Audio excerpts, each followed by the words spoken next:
Pardon, je regardais mon teint, moi je reviens de vacances et des nouveautés que j'en peux plus, j'ai du retard. Vous savez combien il y a de nouveautés cette semaine? Je vous laisse parier, j'aimerais qu'on soit en direct, il y a 19 nouveautés cette semaine. Ça, la semaine dernière, il y avait entre 25 et 26. Ouais, je sais pas comment vous avez fait pour vous tenir à jour. J'attends toujours mes explications de Glory. Non, ouais. J'y joue demain. Je vous en parlerai mieux. Promis, juré. Ce sera pas dur. Alors, on va commencer cette vidéo par un truc à la con. Demain sort sur la chaîne principale la sélection des jeux qu'on vous conseille de jouer au mois de septembre sur toutes les choses sorties au mois d'août. La vidéo ne contient que 5 jeux. Et ces 5 jeux, je m'engage à les toucher dans cette vidéo. Alors bien sûr, je vais toucher les sorties de la semaine, mais je vais toucher 5 jeux supplémentaires. Alors je vous attends dans les commentaires pour voir si vous trouvez les jeux... Et tu vas ne toucher que cela, en plus. Que cela, plus ceux de la semaine, je suis même pas sûr que tu y arrives. Mais si, j'ai révisé avant. Il y aura une piste de dés dans la sélection de la semaine. Non, j'ai pas touché. Je suis perturbé parce que c'est dans oui, ce sens-là. je me suis gouré à l'impression, j'ai pas fait les bons côtés. C'est pas imprimé recto verso. On voulait vous parler, la crise sanitaire, ça se lève, le voile se lève au fur et à mesure, les associations de jeux reprennent. Et donc on voulait remettre un petit coup de phare sur l'assaut que nous pratiquons, Simon, Nico et moi, dans lequel on espère traîner le reste de l'équipe à la rentrée, le Buena Partida Social Club. Donc si vous voulez plus d'informations, vous pouvez passer en magasin, récupérer les flyers, parce que de toute façon ça s'adresse aux Toulousains, ou aller sur la page de Facebook, c'est le lundi, c'est le mercredi, c'est avenue Jean Rayeux, et c'est accessible en bus pour ceux qui n'ont pas de voiture, comme moi. Alors viens Simon, je te suis. On commence à parler des retours en stock. Alors retour en stock, Under Falling Sky, c'était un des trucs... qu'on avait le plus en attente, que les gens nous demandaient, avaient précommandé pour être sûr de ne pas rater le leur. Under Falling Sky, meilleur jeu solo, mais surtout un très bon jeu coopératif aussi. Évolutif, placement de dés, zéro hasard. Meilleur jeu solo. Oui, meilleur jeu solo. Ouais, on a tourné une vidéo des meilleurs jeux solo qui m'a fait tourner, que j'avais vachement bossé et tout ça, et j'étais pas sûr de ma sélection. Il faudrait la retourner, Simon, comme elle n'est pas publiée. Pas de soucis. Je le mettrai pas lui de dedans. Soucis. Je spoil tout aujourd'hui. Et les beanbags, les sacs haricots, c'est à cause de ça que ça s'appelle les beanbags? Les cornholls, non. Ouais. En fait, non, c'est le contenu du sac qui est en du malice. Et là, c'est des haricots. Ah, j'ai même pas fait attention. Et ouais. Et donc, c'est quoi les cornholls, pour ceux qui savent pas? Vous mettez des planches à 5-6 mètres et vous prenez votre sac en haricots, des haricots pétards, et on lance et on essaye de viser dans le trou. Bon, déjà, si ça tient sur la planche, c'est pas mal. C'est un plan incliné, en fait, la planche. Il faut que ça tienne dessus, il faut arriver dans le trou. C'est du bon jeu d'extérieur. Donc, pour ça, c'est cool que Tactique le réimprime fin août. Fin août, oui. C'est pas mal. C'est pas mal. Je vous montre ce qu'il y a derrière le beanbag. C'est les sorties de la semaine, mais c'est les sorties de la semaine que nous découvrirons tous ensemble en présentation. Donc on va faire des allers-retours entre ce qui est là et ce qui est simplement posé ici. Et donc tout ce qui est à côté, c'est des choses dont tu vas nous parler là de suite maintenant. Voilà, juste avec la boîte. C'est triste un peu, mais le magasin n'est pas extensible. Regardez, il y en a partout des jeux, ça déborde, tout ça. Comment ça, je suis flagrante avec un des meilleurs jeux? Mais oui, c'est un des meilleurs jeux. Je voulais le faire discrètement, puis après... Putain, Rachel, t'es bon, gênante. Allez, je vous en ai donné un. Meilleur jeu. Bon, allez, j'arrête. Des extensions. On va pas s'attarder dessus. Hero Realms. Le village perdu, la suite de la campagne des ruines de Tandar. Donc vous ne pouvez y jouer que si vous avez le jeu de base, des decks héros et déjà les ruines de Tandar. Voilà le village perdu. Smash Up, une nouvelle extension, tournée mondiale, incident diplomatique, des nouveaux, on dit des nouveaux peuples, non, des nouvelles factions. C'est la fin de journée, je suis fatigué. Et vous savez que j'ai découvert quelque chose sur Smash Up, je savais pas. Du coup, j'ai posé ma question con. Trois fois dans la journée aujourd'hui, Rachel m'a demandé « Je peux te poser une question con ?» Il n'y avait pas une seule fois où c'était une question con, mais notamment il y avait Smash Up dans le jeu. Voilà, l'extension, je vois écrit dessus, ne nécessite pas le jeu de base pour une partie à 2 joueurs. Ben effectivement, oui. Avec une extension, vous pouvez acheter juste une extension de Smash Up pour vous faire une idée, mais vous ne pourrez y jouer qu'à 2. Comme les extensions de Villainous, on ne joue qu'à 2 ou 3. Oui, ouais, mais je m'étais jamais fait la réflexion sur Smash Up. Shame on me. Si vous trouvez que c'est une question bête, venez me fouetter. Voilà, venez me fouetter. On rebondit sur Top 10 18, et là on va dire des bêtises. Top 10 18+. La suite donc de... Attends, si tu le touches, c'est qu'il est dans la vidéo. Hein. Ah, Oh, j'ai pas touché. J'ai pas touché, on en a déjà Ah, parlé en attention, vidéo. je t'ai dit, tiens, tu tiendrais pas. Top 10 18+, donc la suite de Top 10, la suite spirituelle, on va dire, avec des cartes. Autant dans le Top 10, il y avait un caca et une licorne, mais les cartes étaient tout en subtilité. Là, il va falloir n'y jouer pas en famille. J'ai essayé, c'est gênant. Regarde chérie, j'ai apporté des préservatifs au goût de compléter du pire au meilleur. Je vais dire des cartes, et toi tu seras toujours le 10, et moi le 1. Ah, super, bravo, je vais encore passer pour un gros bof en vidéo. Moi, regarde chérie, j'ai... Ah mince, non, là c'est nul d'être le pire. J'ai apporté des préservatifs au goût d'huître. Et moi, faut que j'ai un truc super bon. Ouais, au meilleur. On Euh, va en apprendre des choses. Au goût de gazpacho. Bah, J'adore les gazpacho. mais c'est dégueulasse. Au radis, j'aime bien les radis aussi. Non, non, non. Vous êtes réincarné en vibro. Non, mince, j'aurais dû réviser cette vidéo. Les enfants, c'est la rentrée. Allez vous coucher au lieu de regarder Tati Rachel qui dit n'importe quoi. Mimez et brutez votre puissance Non, vibratoire. non, non, c'est bon. On a compris qu'il fallait pas y jouer avec les enfants. Merci. Voilà, c'est Top 10 18+. Ne touche pas les Oui, autres jeux. mon Dieu, il faut pas Ou que alors, tu manges les ou alors jeux fais-le sur exprès.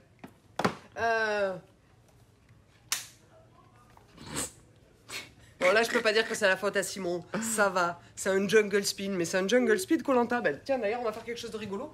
Mais je ne monte pas. Est-ce que tu peux te refaire le défi en direct? Ah oui, parce que je viens de faire une vidéo sur TikTok où je faisais une sorte de totem d'immunité avec des cubes. Voilà, donc, mais- pendant qu'on va chercher le petit escalier, on va raconter ce que c'est. Ah, mais C'est tu veux que je jungle retente speed. de monter Oui, dessus? en direct. Mais Allez, eh bien, alors si je tombe en direct, j'aurais pas l'air con. hop, on prend l'escalier. Alors bon, Jungle Speed, mais il y a des choses qui changent dans ce Jungle Speed? Non, il y a le totem maintenant, il s'appelle le totem d'immunité. Pour ceux qui connaissent pas Jungle Speed, on révèle des cartes et dès que vous voyez une paire, il faut se saisir du totem. Forcément, les cartes vous embrouillent un petit peu. Et je trouve qu'en fait, c'est une évidence. Alors, autant j'aime pas les produits dérivés, autant c'est une évidence que les motifs s'adaptent très bien à l'univers junglesque de... Non, mais c'est Koh-Lanta. débile. Ça n'a aucun intérêt en plus. Voilà. Bon, ben c'était. Je suis pleine d'énergie, je reviens de vacances. On voit qu'on a enlevé nos chaussures pour essayer d'y monter. Ah, pardon. Moi, j'ai pas osé. Donc je montais là, et après. Wouah, ça craint, Rachel. Comment j'ai fait pour monter tout à l'heure? Non, t'étais à côté. Allez. Rapplique. Je m'appuyais un peu. Hein? Ça bouge. Ça bouge. Ah. T'as Voilà. l'équilibre, je m'en vais. Ouais. Je pourrais même. Tu sais quoi? Je pourrais même présenter un jeu, je pense. Ah, tu veux présenter quoi? Je sais pas, il faut un truc que je maîtrise Tu- après. Je peux présenter Int, si tu Int. veux. Ah oui, vas-y, présente Int. Voilà. Je pense que c'est ma présentation de jeu la plus débile que j'ai jamais fait. Alors Int, ouah, ça bouge à mort. Ouah. Bon, moi Je je vous touche le des montre jeux, de ils sont loin. pas dans la vidéo, j'ai Il le faut droit. que tu parles plus fort, je m'éloigne pour Int. rigoler. Ah mais non, mais t'éloignes pas. Mi Int, c'est une sorte de cranium en jeu de cartes dans lequel avec des potes vous devez mimer, dessiner, genre de bêtises là. Et vous allez mettre des cartes à l'intérieur de la boîte, vous allez choisir des trucs, faire deviner en équipe. Si les cartes, personne ne les choisit au fur et à mesure, genre personne n'a choisi mimer, elles commencent à être éliminées. C'est du bon jeu d'apéro et il y a une sorte de mug qui fait office un peu de totem et qui tient les cartes. Et franchement, alors c'est danois je crois, c'est tiré d'une série télé, ils sont tous dessus. Et ben c'est pas déconnant. C'est vraiment pas mauvais. Ça ne fait rien de plus que ce que je viens de vous dire. On mime et tout, mais ça fait le taf. Je peux descendre? Oui, tu peux descendre. 1, 2, 3. N'achetez Démolqué pas, au sol. n'achetez pas de cubes au passe-temps, ils sont tous cassés. Ah Voilà. oui. C'est ma Faut le présentation montrer, de, ça. c'est ma présentation de Int. On a flingué la cartouche d'encre pour arriver à faire ce truc qui a aucun intérêt. Bise à Sébastien, au passage. Rachel, le cours normal des choses peut reprendre. Hop, je reprends Int, j'ai le droit, c'est une nouveauté. Et on va parler, bah tiens, la vallée des marchands. J'ai envie de vous faire marcher aujourd'hui, j'espère que je vous donne pas envie de vomir. La vallée des marchands, c'est quoi? C'est un deck building un petit peu dynamique, un petit peu original, qui est une suite aussi, qui est un standalone, qui se mélange avec des nouvelles peuplades. Ah, je voudrais bien vous montrer, mais je vois pas. On voit que je reviens de vacances, je trouve pas les jeux dans le rayon. Je trouve pas les autres, les deux précédents opus. Ouais. C'est peut-être parce qu'il y a des ruptures de stock sur. Ah bon. Je pense. Enfin, alors du coup, qu'est-ce qui se passe dans ce Alors, jeu-ci? dans la vallée des marchands, c'est un jeu dans lequel il y a des peuplades et on va choisir avec quelle peuplade on joue. Si on joue à 2, on va jouer avec 2 plus 1 peuple. Si on joue à 3, on va jouer avec 3 plus 1 peuple. Ces peuples-là, ils ont des valeurs et notre but, c'est de créer des étals. Il les a trouvés, ou c'est peut-être parce que je ne voulais pas les toucher. Hop. Ce sont les 2 précédents opus, ils sont cumulables entre eux. Ils sont cumulables et mélangeables entre eux. Ce sont ce qu'on appelle des stand-alone. Des stand-alone. Alors donc on deck build avec des cartes qui ont des prix différents. Ouais, et qui ont surtout des effets différents. Mais c'est quoi l'objectif? C'est d'arriver à créer un étal devant nous. On va d'abord devoir créer un étal de valeur 1 en posant simplement une carte de valeur 1. Puis un étal de valeur 2, soit en posant une carte de valeur 2, soit 2 cartes du même peuple, de valeur 1, etc., etc. Et le premier qui arrive à un étal de valeur 8 a gagné la partie. Ce qui est vraiment magique dans la vallée des marchands, c'est que chaque peuplade va avoir vraiment des effets différents. Il y a celle qui va vous faire fouiller la défausse, il y a celle où on va lancer des dés, il va se passer des trucs, il y a celle où vous allez voler des cartes. Et chaque mix fonctionne bien. Et quand vous faites votre étal, c'est des cartes que vous sacrifiez. Mais c'est une course. Enfin, il y a plein de choses très... Ouais, et puis c'est très interactif. Ouais. Ça s'attaque, c'est plein de rebondissements. Très très bon. J'adore y jouer en équipe, ça joue en équipe aussi. Ah, j'ai jamais joué en équipe. Ah, ça marche très bien en équipe. La seule personne avec qui j'ai joué à la vallée des marchands, c'est toi, Simon. Ah ouais? Ouais. Ah ok. Au Buena. Voilà. Au Buena Partida. Non, chez toi. Chez moi. Ouais, je me rappelle plus de nos instants de jeu, Simon, que toi. Snack Arnaque. Snack Arnaque, c'est un petit jeu mignon. Ah, c'est Gary Kim, c'est le monsieur qui avait fait la course, le lièvre et la tortue, que j'aimais beaucoup, moi. Dans lequel on va collectionner des éléments de nourriture du monde entier. On va collectionner des sushis, on va collectionner des milkshakes. Tu nous montres à la caméra? Ouais, des croissants. Ah, des croissants avec on du chocolat dirait plutôt dessus. des croissants en espagnol avec des trucs dessus. Des macarons, des... les milkshakes, je vous l'ai déjà dit. Oh là là, c'est... Ok, mais des tu maquis, les etc. tu les collectionnes comment? Tu fais quoi? On va faire une collection en ayant maximum 9 cartes devant nous. Comment ça va se passer? À mon tour, je pioche des cartes jusqu'à avoir 9 cartes en cours. Et 9 cartes, c'est les cartes que j'ai devant moi, plus les cartes avec lesquelles alors, je Que tu as dans ta main. Que j'ai dans ma main. Si j'ai 3 cartes posées devant moi, j'ai le droit de piocher 6 cartes. cartes. Très bien. Exactement. Et quand je pioche ces 6 cartes, je choisis. Soit je joue tous les ratons laveurs, soit je pose toutes les cartes d'une certaine valeur de ma main. Je pose toutes les cartes 7 sur la collection. Il y a des ratons laveurs là-dedans? Il y a des ratons laveurs qui piquent à la bouffe. Ah ouais, ok, J'ai d'accord. divulgaché. Soit je pose une petite carte spéciale. Quand je pose 5 cartes 7 d'un coup, je préfère vous prévenir, c'est un bon coup. Parce que les cartes 7, chacune vaut 7 points. Les cartes 3, chacune vaut 3 points. Les cartes spéciales, elles valent au moins 1 point. Mais celles-là, on ne pourra pas vous les voler.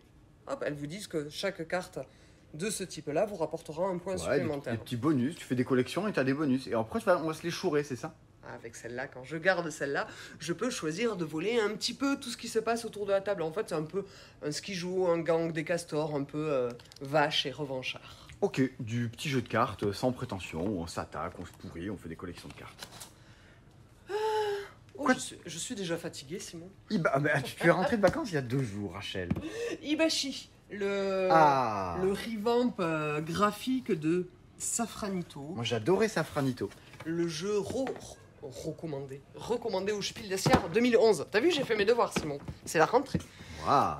C'est un jeu d'adresse dans lequel on va jeter sur un plateau, sans jamais avoir notre main au-dessus du plateau, des jetons. Mais des vrais et beaux jetons, vous le voyez pas, mais la boîte, elle pèse quand même son poids. Tu veux voir? Ah oui, effectivement. Des jetons au centre de la table pour essayer de récupérer des ingrédients, parce que c'est quoi le but du jeu? C'est d'être le premier à faire 3 recettes. Donc je vais essayer de récupérer, j'ai besoin de la salade, j'ai besoin des champignons, etc. Et donc je vais lancer mes jetons pour essayer de récupérer ces ingrédients-là. Il y a une petite astuce. Vos jetons, ils ont des valeurs. Et ces valeurs-là, vous allez choisir lesquelles vous jetez pour être majoritaire et être celui qui récupère. Il y a des petites actions spéciales, je ne vous embête pas avec tout. Et il y a plein de choses qui sont géniales dans l'édition de Safranito Ibashi. C'est que le jeton est perforé. Et là, on ne peut pas dire « ça touche pas ». On voit dans la petite fenêtre, on voit un bout d'assiette, l'ingrédient, le touchage est validé. Ce tout petit trou-là. Ouais, on voit à travers du coup. Ça lève les doutes sans... Mais tiens, tant que tu es là, tout ça, c'est les actions. Et on essaye de récupérer nos ingrédients. Et là où ça devient malin, c'est qu'il y a le petit bluff de tu sais pas si j'ai joué mon 600 ou mon 200, sauf quand tu sais pas lancer comme une quiche comme moi et que la valeur se retourne quand tu jettes. Excavation Earth. Oh, je sais toujours pas parler anglais. C'est horrible. Tu es parti en vacances à Strasbourg en même temps, alors forcément. Alors j'ai appris une expression, comme dit précédemment dans la vidéo, comme dit. Hein? Comme Quoi? dit. Comme dit. Ah, ok. Comme dit. Mais ils le disent pas avec cet accent-là. Excavation Earth, c'est un jeu. Alors, il n'y a pas que lui, de David Turchi et. J'ai oublié. Oh, je suis terrible. Oui, mais les jeux Matago, il y a toujours le nom de l'auteur sur le devant de la boîte. Voilà, David Turchi, bien évidemment, que tout le monde connaît pour, par exemple, allez, je donne mon préféré de l'année dernière, Tekenu. Ah, moi, c'est Anachronie. De l'année dernière, j'ai dit. D'accord. De l'année dernière, j'ai dit. Je l'ai bien dit, hein. Rewind. Wai et Gordon Calera, c'est un jeu dans lequel vous incarnez des extraterrestres et vous essayez de récupérer des reliques. J'ai beau filmer la couve, je ne comprends pas la couve. Qu'est-ce que c'est? T'as deux bonhommes là, il tient une sorte de perroquet extraterrestre et il doit pas savoir respirer notre air, tu vois. Ah oui, d'accord. Et tu vois, pour un extraterrestre qui est ici, un peu arbre, les plaques d'immatriculation, c'est un artefact. Ça peut être des pouvoirs magiques. Ok, c'est des sortes d'aliens steampunk, on va dire. Voilà, et c'est un pick and delivery. Je crois pas qu'il en ait fait encore, David Turchi, des pick and delivery. Ok. Exercice risqué dans lequel vous allez jouer des cartes qu'on va se drafter pour vous balader sur la map et essayer de récupérer ces fameux artefacts. Et ces artefacts, vous allez les stocker, mais surtout vous allez essayer de les vendre aux vaisseaux qui se baladent. Donc, pick and delivery au vaisseau. Ok. Il y a une gestion un petit peu de l'offre et de la demande. Plus un article est demandé, plus sa valeur augmente. Mais à partir du moment où sa valeur augmente, il y a tous les joueurs qui vont se précipiter pour vendre les plaques d'immatriculation vite. Le fait qu'il y ait du draft, ça rééquilibre vachement le jeu.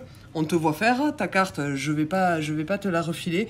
Il y a des actions spéciales qu'on libère quand on a des majorités de vente d'artefacts. Mais quand on fait notre action spéciale, c'est un petit peu comme si on la perdait parce qu'on ne pourra plus l'activer, parce qu'on perd la majorité auprès de ce peuple-là. Il y a plein de petites mécaniques, c'est un jeu très riche, un mode solo normal quand il y a David Turchi. Voilà. Ok, fort bien. J'y joue demain, si vous voulez savoir un peu plus comment ça marche, rendez-vous sur Instagram. Voilà. Et ensuite, on continue toujours chez Matago. Moi je fais pas à la maison d'édition. Hein. Room 25 Ultimate. Alors déjà c'est une boîte un peu retravaillée graphiquement, un peu plus classe avec du relief. Il y a une surcouche. Je pense qu'après tu peux l'enlever. Je pense que ça s'enlève comme la maison des souris. C'est un coffret. Comme dans les vinyles. Room 25 Ultimate, c'est quoi? C'est juste un revente graphique, hein, je dis pas de bêtises, plus la première extension à l'intérieur. Exactement, c'est Room 25 et sa première extension. Et derrière. Tout bêtement. Plutôt que d'acheter les deux à part, ça coûte plus cher, vous avez les deux dans la même boîte. J'ai même pas envie de raconter ce que c'est Room 25, pourtant Dieu sait que c'est extraordinaire. Ouais. On t'a vu là, on t'a vu. Allez, on fait les tours des jeux. On passe en revue les jeux maintenant qui sont exposés dans le magasin. Oui, les gens surveillent mes mains. Vous faites bien de surveiller mes mains. On va parler maintenant de Rush Out. Rush Out, c'est un jeu frénétique en 1 contre tous, où des joueurs vont incarner des héros, et un joueur va incarner le sorcier dans le donjon qui veut empêcher les héros de se sortir vivants du donjon. C'est du tous contre un, quoi. C'est du tous contre un. Et ça se joue comment? Comme Mystic Scroll, je sais que tu l'adores. J'adore Mystic Scroll, Mission pas possible, voilà, des jeux dés frénétiques où on joue tous en simultané. Et moi je veux souligner, avant de vous parler du jeu, de ça. Ça, c'est un des détails qui rend ce jeu merveilleux. En fait, vous voyez, il existe beaucoup de types de cartes avec des effets, je ne vais pas tous vous embêter, et on va tous les implémenter au fur et à mesure qu'on grimpe en difficulté. Et la boîte de jeu, pour m'aider lors de la mise en place, et ça m'a vachement aidé pour installer le jeu pour la vidéo, me dit quelle carte sortir et... Malin, bien vu. Comment ça se passe, hein? On a chacun notre pile de cartes, les héros vont jouer d'un côté, le sorcier de l'autre, et pour gagner, il va falloir qu'on arrive à remplir tous nos objectifs, et à chaque fois qu'on les valide... Avoir 3 pas sur tes dés. Voilà, 3 dés pattes sur ma carte. T'as vu, je corrige. Une fois qu'elle est défaussée, on remplace par une autre, etc., etc. Si j'en viens au bout de ma pile de cartes, mon équipe a gagné le jeu. Le sorcier, il a la même chose. Sa pile, elle est plus petite. Hein. Il ne faut pas déconner non plus. Sa pile, elle est plus petite parce que lui, il est tout seul à devoir remplir ses objectifs. Mais le sorcier, c'est le méchant. il est sournois, qu'est-ce qu'il va pouvoir faire? Ben, il y a certaines cartes, quand il les a terminées, il va pouvoir aller les coller dans le deck adverse. Ah, pour les ralentir et les empêcher de finir leur deck plus vite. Il va y avoir des effets où je vais pouvoir dire, et cela souvent on les retient, on dit hop, c'est bon, je le finis là maintenant, tu enlèves 2 dés sur cette carte-là. Ah, tu fais exprès de le finir quand les autres ont commencé à poser les dés sur leurs cartes. On va pouvoir balader un petit dragon avec les cartes dragon pour dire cette carte-là, tu peux pas la valider, vous allez devoir vous débarrasser du dragon d'abord. Et puis on incarne tous des personnages qui ont des, je suppose, des petites compétences. C'est la... pour dire que pour eux, ça c'est la face Joker. D'accord, ok. Lui, épée, feu, c'est des jokers. Ok, c'est du bon jeu d'ambiance frénétique à jouer entre potes en soirée. Moi, j'aime trop. Si vous n'avez jamais joué à Mystic Scroll, il faut jouer à Mystic Scroll. Ah, il se fait plus mission pas possible, moi je vous dirais. Oui, ça c'est mon préf. Ah, on a Château Badabou. Château Badabou. Attends, parce que je suis sûr qu'il y a des clients qui se sont amusés. Oui, j'ai raison. Il y a des gens qui ont joué au magasin aujourd'hui. Alors, Château Badabou, qu'est-ce que c'est? C'est un jeu de course pour les tout petits à partir de 5 ans, qui ne sort pas du cerveau de n'importe qui sort du cerveau de Roberto Fraga. Et c'est une course, on essaye d'être le premier fantôme à arriver tout en haut de la tour.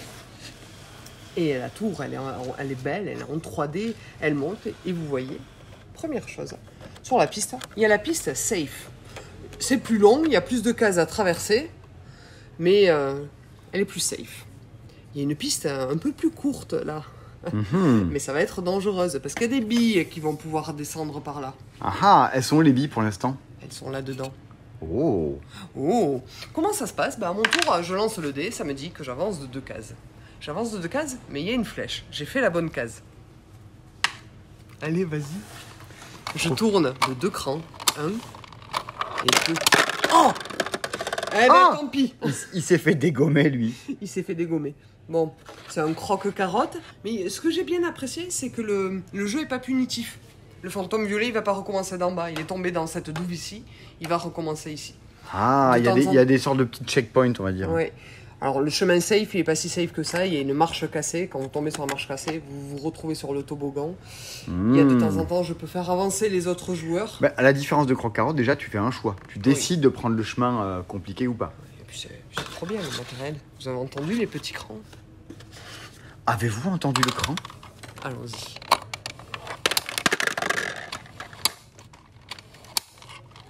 Ça te plaît. Tu es une femme qui a du cran. Oh, tu me filmes de trop près, tu m'as fait peur. On passe de ce côté-là. Et nous avons Enigma. Enigma, oui, Enigma. Enigma, ici. Très bien. Enigma, c'est un jeu qui mêle savamment le mastermind. On va se creuser un petit peu la cervelle et le pendu. En fait, il faut vous dire, tu me prêtes le téléphone 2 secondes, j'ai créé un mot. Ah, punaise. La dernière fois que j'ai joué, c'était l'été dernier à Enigma. Donc ça fait un bout de pareil, temps moi maintenant. aussi. J'ai écrit un mot. Ça fait 1 an maintenant qu'on l'a au magasin. Oui. Ok. Donc là, c'est le mot que tu as écrit. Moi, mon but, c'est de le deviner, c'est ça? Exactement. Donc c'est pareil, c'est du 1 contre tous. J'ai écrit un mot et tu vas essayer de le deviner. Comment? En jouant des segments et en me disant, est-ce que c'est la première lettre? Est-ce que c'est dans la deuxième lettre? Vas-y, fais une proposition. Quoi Ah mince, j'ai pas mis le plateau du bon côté. Oui, tu m'as pas mis le truc du bon côté. En fait, moi, il faut que j'ai des bouts de... Voilà. C'est comme ça. Il a, la seule notion qu'il a, c'est que le mot que j'utilise se sert de tous ces segments. Je les ai mis en stock. Est-ce qu'il y a une courbe dans la lettre qui est située en 3e position de ton mot? Non, il n'y en a pas du tout. Ok, donc toi, tu marques un point, je crois, dans ce cas-là. Ouais, je pose des petits jetons pour te dire qu'il n'y a pas de bleu. Est-ce qu'il y a une courbe dans la lettre qui est ici? Non plus. Oh, t'es pas très doué. Hein. Est-ce qu'il y a une courbe dans la lettre qui est ici? Non plus. Vraiment, t'es pas très doué. Ok, donc il n'y a pas de courbe. Est-ce qu'il y a une courbe ici? Bon, oui, d'accord, il y a une courbe ici. Okay. Et donc, tu peux la laisser sur place. Donc, ça peut être un D ou un P ou un O. C'est qu'au fur et à mesure, on peut composer des lettres. Et c'est un jeu de déduction. Il faut que j'arrive à deviner ton mot, mais on l'a vu. Chaque fois que je fais des erreurs, je trouve pas les bons segments, toi tu engranges les points. Quoi. Tu me donnes ces points-là.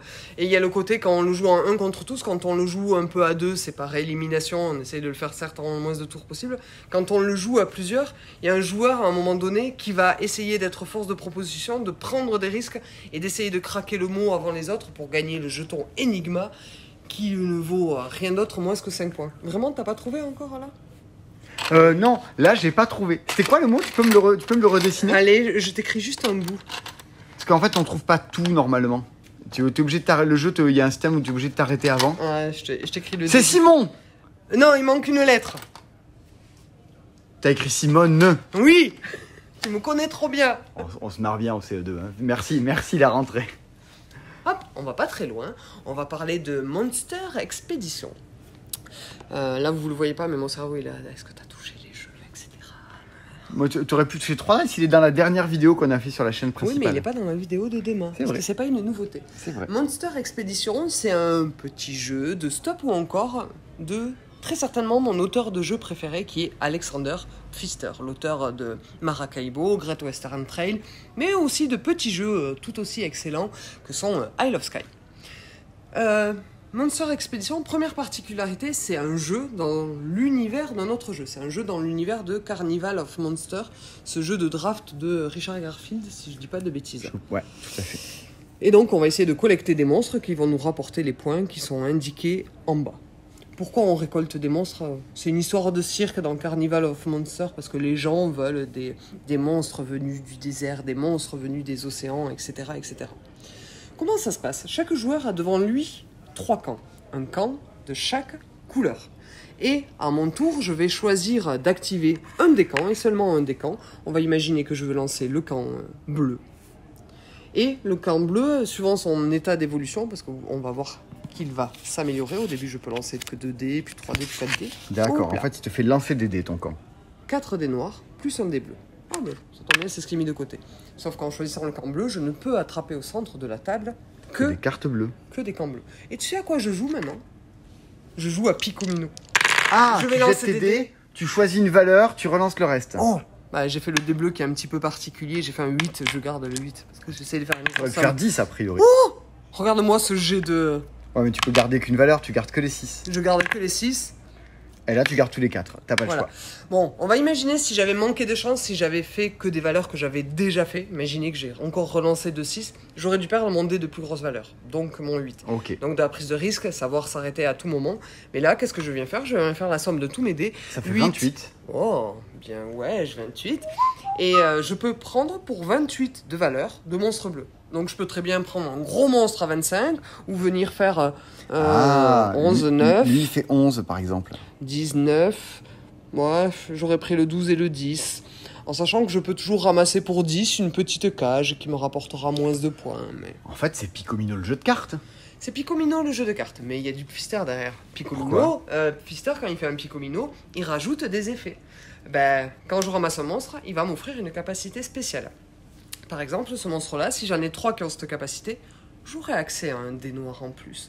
Ouais, ok, d'accord. Celui-là, il me dit, quand tu perds un dé parce que t'as trop joué au con au jeu de stop ou encore, j'améliore mon camp vert. Ah, donc limite, c'est pas si grave.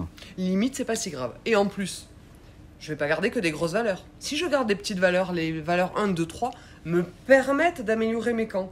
À quel moment j'arrête de gonfler la valeur de mes camps pour commencer à ramasser des monstres qui sont le but du jeu, etc. J'aime bien les jeux de développement comme ça. Bah, Et- ça, moi, ça me plaît, ça a pas l'air mal cette petite histoire. Oui.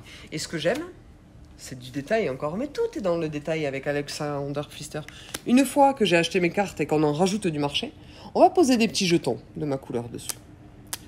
Et si personne ne les a récupérés avant la fin de la partie, ils me reviennent. Ah, tu fais une sorte de réservation. Oui, voilà, sur Ok. les nouveaux qui arrivent de la pioche. Marrant, marrant. Et c'est quoi le nombre de joueurs 1-4. Oui, voilà, il y a un petit mode solo avec des challenges. Ben, rien que le mode solo, ça devrait vous faire tilter. Le mode solo vous demande d'arriver à remplir certains challenges. Et ces challenges, pour en avoir essayé 2, on sent qu'on creuse des pistes tactiques complètement différentes. Vous allez aller chercher les monstres non pas pour leur valeur, mais pour leur effet. Et à un moment donné, construire, déconstruire, c'est important. Et j'en parle dans un autre jeu. Là, il y a du bazar qui traîne. Ah, Je t'amène par Oui. ici. C'est quoi ce bordel? Simon, tu peux pas Quoi ranger le magasin? mais non, mais c'est quand Thomas montrait Hive à des gens juste avant le tournage. Ça fait... Thomas, c'est toujours la faute à Thomas. Parlons de B-Movies, l'invasion des tentacules du monde perdu. Un jeu où on va devoir pitcher des nanars cinématographiques. Arrêtons-nous un instant sur les cartes thématiques. Les cartes thématiques, elles sont cool, elles ont un design vintage de la même manière que la boîte un peu VHS que vous avez très certainement vu et qui sont faits par 2 auteurs de bande dessinée français, si je dis pas de bêtises. Donc ils sont allés au bout de la chose. Et dans ce jeu-là, on a des cartes en main et on va devoir jouer de 2 à 4 cartes et inventer un scénar. Ok, imagine que je joue cette... Ouais, je suis nul en impro, donc je vais choisir ces 3 cartes-là. C'est ce que je me suis dit, ça va être désastreux. Oui, allez, tiens, je me choisis des trucs faciles en plus. Pyramide, requin et forêt. Non, pyramide, requin et enfant flippant. Et je vais devoir vous pitcher un scénario. Mon Dieu, c'est parti. Eh ben, c'est un enfant flippant, là. Darcy, ma sale gosse flippante, on l'a amené en voyage en Égypte. Et ça l'ingrate, à un moment donné, la visite guidée, ça l'a saoulée, elle est sortie. Elle est partie et elle a trouvé une porte secrète. Qu'est-ce qu'il y avait derrière? Il y avait une salle inondée. En plus, j'ai perdu ma fille et cœur Darcy. Il y a un requin géant qui est apparu, etc. Si tu veux en savoir plus, il va falloir signer. Et en plus, il faut que je trouve un titre à ce film-là. Dans lequel il y a les mots qui sont sur la carte ou pas? Le requin pharaon. Non, il faut juste que je trouve un titre. Le requin pharaon. Et vous, les autres joueurs, vous êtes des producteurs. Et vous allez devoir voter en simultané, sans discuter, de si oui ou non vous déboursez de l'argent pour réaliser mon film.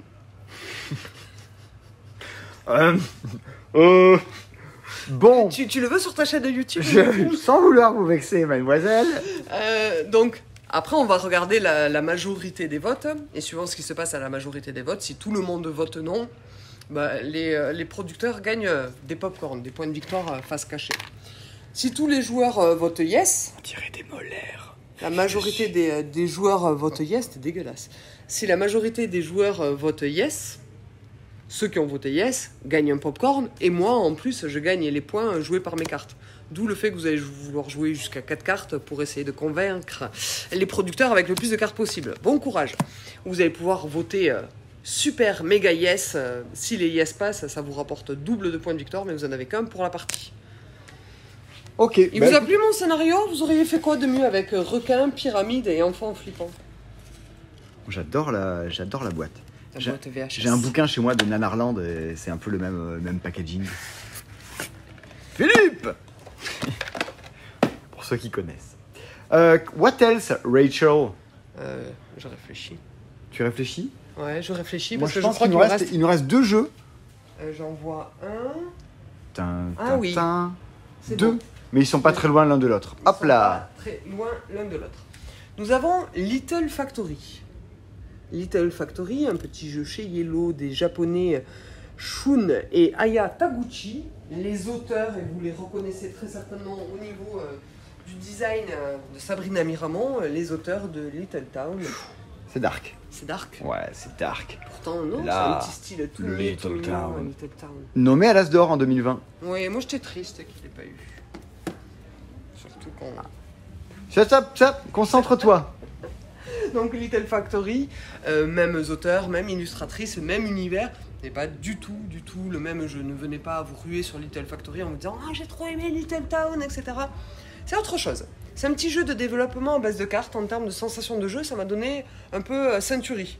J'ai des cartes, c'est des ressources, et ces cartes, elles vont me servir à acheter d'autres cartes. C'est un moteur. Tu essaies de mettre en route un moteur de cartes. Un moteur, mais qui... Alors c'est étrange à dire, et c'est pas une mauvaise chose, mais un moteur qui se grippe. Parce que quand j'achète une carte, la ressource, je l'ai posée, donc il va falloir que je revienne prendre des cartes de base pour acheter des cartes intermédiaires. Pour faire quoi? Dans Little Factory, on essaye de récupérer des bâtiments qui me rapportent des points de victoire. Et c'est une course. On essaye d'être le premier à atteindre 10 points de victoire. Comme dans Happy City, enfin voilà, comme les 10 cartes de Happy City, comme les 15 points de Splendor, c'est une course. C'est une course. Les points de victoire supplémentaires produits par les bâtiments sont très rares. Mais comment ça se passe concrètement? Ben à mon tour, soit je prends une ressource toute basique, juste une, gratuitement. De la pierre. De la pierre. Soit je vais venir en récupérer, on va imaginer que j'essaye de récupérer la vache. Je peux la récupérer de 2 moyens.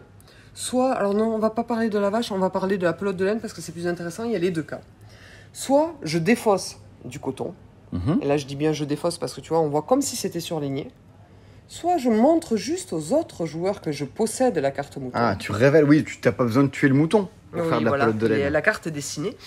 Mais c'est exactement ça. Le poisson, c'est terrible. Soit je défausse une pierre, je récupère le poisson. Ouais. Soit j'ai la canne à pêche et je récupère le poisson. C'est très drôle. Thématiquement, c'est très drôle. Donc voilà, soit en défaussant, soit en montrant que vous possédez des cartes, soit on va pouvoir procéder à la notion d'échange. L'échange, c'est, je vais dire, je défausse une carte de valeur 11. Mon pain, il vaut cher, t'as vu? Il vaut 11. Et je peux acheter jusqu'à 11 de valeur en carte. Okay. Ou le contraire, je peux défausser pour X cartes qui grimpent à 11 et j'achète mon pain à 11. Et de la même manière, ça grimpe en puissance jusqu'au bâtiment. Et vous pouvez toujours activer vos bâtiments gratuitement parce qu'ils ont des effets qu'on retrouve comme dans Little Town où ça dit je défausse un blé pour gagner une farine. Financièrement, ça reste quand même plus intéressant. Et c'est là où le jeu Pourquoi ça se grippe difficile, hein. Pourquoi ça se grippe? Parce que les cartes, tu les défausses. Ah oui, ok. Parce que par exemple, l'effet qui me dit que je défausse un blé pour aller récupérer de la farine, faut-il encore qu'elle soit visible et disponible? Ah. Parce que les cartes d'âge 2, vous le voyez pas, Simon, mais il baille qu'il en peut plus. Non, Simon dort. Je suis pas fatigué du tout, c'est faux. Les cartes d'âge 2, il y en a une vingtaine. Les cartes d'âge 3, 1, 2, 3, 4, 5, 6, 7, 8, 9. Ouais, donc c'est de plus en plus dur, il y a de moins en moins de cartes et il y a un goulot d'étranglement. Oui, voilà, il y a un goulot d'étranglement. Et puis si elle est dans la main des autres joueurs, l'effet de votre bâtiment ne vous sert plus. C'est beaucoup plus joueur que ne peut le laisser paraître son design. Je dis pas que c'est inintéressant, au contraire. On a trouvé ça complètement fou. Et on en arrive à mon chouchou de la sélection de la Alors ça, semaine. t'as passé la journée à à en de ça. parler. Ouais, à tel point qu'il faut que je le recommande. Ça, à mon avis, si vous venez ce samedi, si vous vous dites tiens, on irait bien acheter au passe-temps, vérifiez sur le site internet qu'il y en a encore. Il faut que je le recommande un peu rapidement. Dice Farm. Mon fils, hier, pour la petite anecdote, on a joué à... Je ne me rappelle plus quel est le troisième jeu, on a joué à 3 jeux de gestion de ressources. Il en avait marre de jouer à des jeux de ressources. Il en avait marre. T'as pas de chose que du lait et des vaches? Mais heureusement, le final était épique, c'était Dice Farm, c'était très bien. Donc, Dice Farm, c'est quoi? Déjà, premièrement, l'auteur, c'est Rudiger Dorn, c'est pas n'importe qui, c'est l'auteur d'Istanbul. Yeah! C'est quoi Dice Farm? C'est un petit jeu de gestion de ferme dans lequel on va lancer des dés. Je vous vois venir. Ah oui, mini-ville, des dés, du hasard. Non.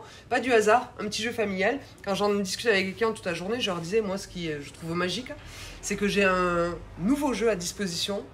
Quand des gens rentrent et que je vois que leur cercle de jeu est très familial, mais qui veulent quand même du challenge parce qu'eux, ils aiment jouer en assaut à des jeux un peu plus costauds, c'est ça, c'est des jeux qui savent satisfaire quelqu'un dont c'est le premier jeu et des joueurs un peu plus assidus. Cool. Dice Farm, ça a marché.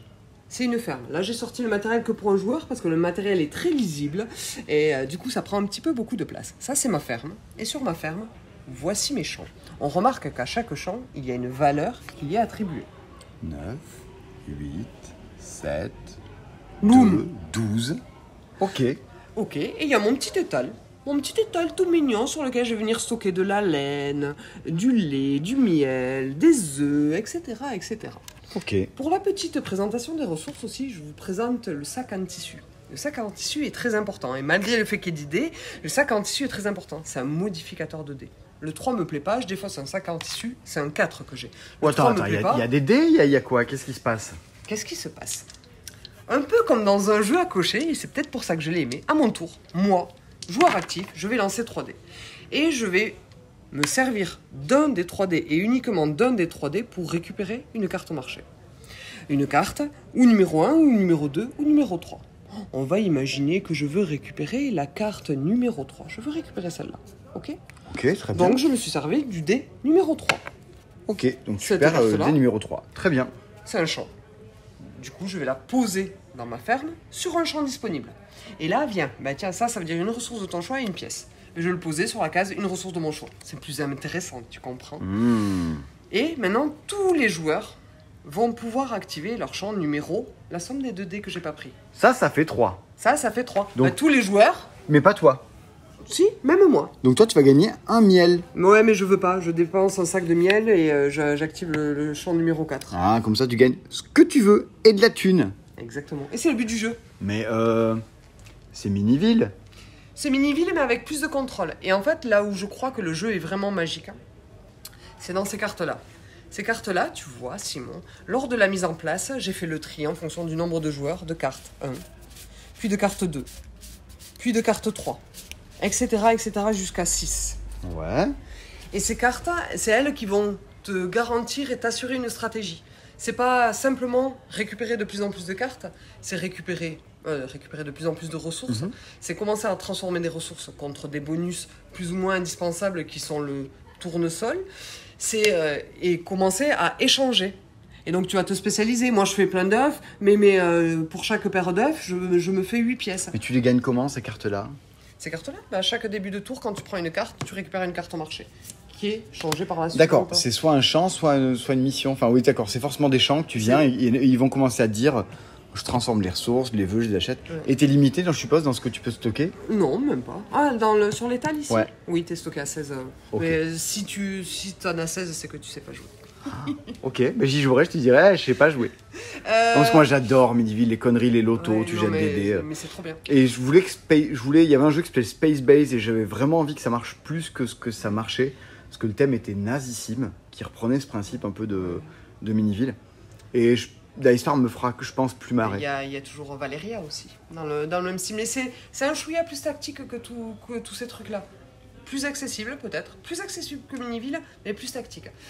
Il y a des modules à l'intérieur. Des modules qui, par exemple, le premier, c'est tu le joues à la deuxième partie, c'est démarrage rapide. C'est bon, les premiers tours, ils sont un peu répétitifs. Tu te draftes les cartes d'âge 1, d'âge 2, comme ça tu jettes pas les dés. Comme un prélude, tu commences déjà avec un setup un peu personnalisé. Exactement. Démarrage asymétrique. Moi, je suis un fermier, quand je fais ça, il se passe ça. Et puis des objectifs. Et là, on sent en fait la patte d'un vrai jeu tactique. C'est trop chouette. Et du boulot d'un auteur de jeu, quoi, qui développe des choses... Trop bien. Mais Dice Farm. On a fait le tour de tout ce qui sort cette semaine, il me semble. On peut refaire un... Alors, parce que je crois que j'ai oublié des choses dans les choses que je devais dire. Ouais, en fait, tu dois dire surtout qu'il y a des choses la semaine prochaine qui vont sortir et qu'on attend... Voilà, c'est ça que j'ai oublié. La semaine prochaine, alors cette semaine, 19 jeux. Mais la semaine prochaine, des cartons... Ah non, j'ai pas le droit d'être touché. Tu peux pas toucher des jeux. Il y a 2 prix dans le monde du jeu. Les 2 prix cette année, ils ont exactement validé les mêmes jeux. Ils ont validé The Crew en As-d'Or Expert et en Kennerspiel des Jahres.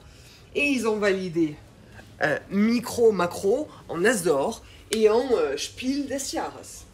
La semaine prochaine, j'étais en vacances. La semaine prochaine sort The Crew 2, Nana Sous-Marin. Oui. Nana Sous-Marin. Nana Sous-Marine, très bien, vas-y. Et Micro Macro 2. Donc, 2 grosses sorties, vous connaissez le contexte, ruez-vous dessus. Et la semaine prochaine, Simon, il faut que tu sois en forme pour présenter tout ça. Oh, mais je serai en forme la semaine prochaine. Tu seras en forme parce que là, t'avais pas l'air en forme.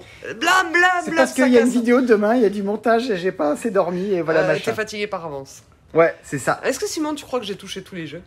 Je suis sûr que tu as touché tous les jeux qui sortent dans la vidéo de demain. Je vous attends dans les commentaires. Ça va être bien drôle. Je vous fais des bisous les gens et je vous dis à bientôt. Salut. Regarde chérie, j'ai apporté des préservatifs au goût de compléter du pire au meilleur. Je vais dire des cartes et toi tu seras toujours le 10 et moi le 1. Ah, super, bravo, je vais encore passer pour un gros bof en vidéo. J'ai apporté des préservatifs au goût d'huître.